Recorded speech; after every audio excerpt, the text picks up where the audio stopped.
Hey guys and girls, Nathan Birch here from the B.Invested headquarters, and today I'm giving part two of the property market update for August 2015.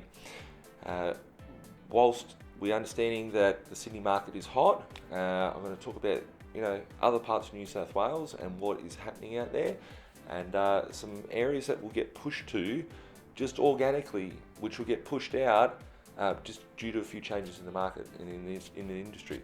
APRA, which is the governing body over the financial markets as far as banks and all that are concerned, have come in and made some very tough regulation changes in the current market, which will change the way that people buy property and the affordability and how they can service for the debt, and won't be able to buy your typical houses, which will soften the rate of growth in Sydney markets and markets that are like Sydney throughout the country.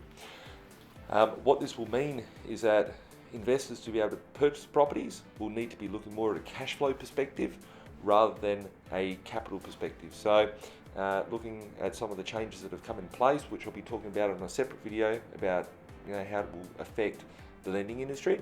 Some of the changes that are out there is how they actually service your debt. So some of the banks now are sitting there saying, we'll only take 50% of your rental income.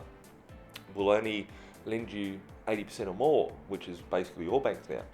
But what that means is that as an investor, if you can't service any property in Sydney because your serviceability capacity won't be able to pay for it,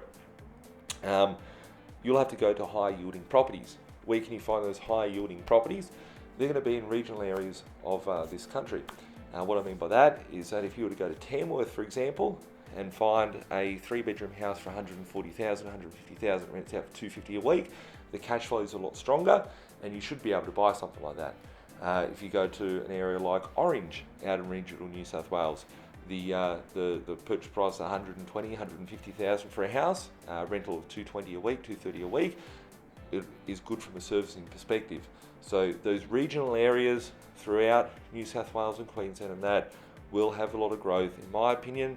Am I saying to people to go out and buy those properties? No, I'm just making a quiet observation that if people can't afford to buy in a specific area, they will look elsewhere.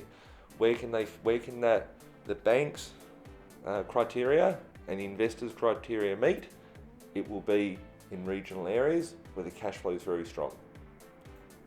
So my thoughts over the next 12 months, 24 months, is that regional areas, specifically in New South Wales, because Sydney's had such a great rate of growth, people will just organically overflow into those regional areas, and there will be a lot of growth in those markets. We'll catch up soon and have an awesome day.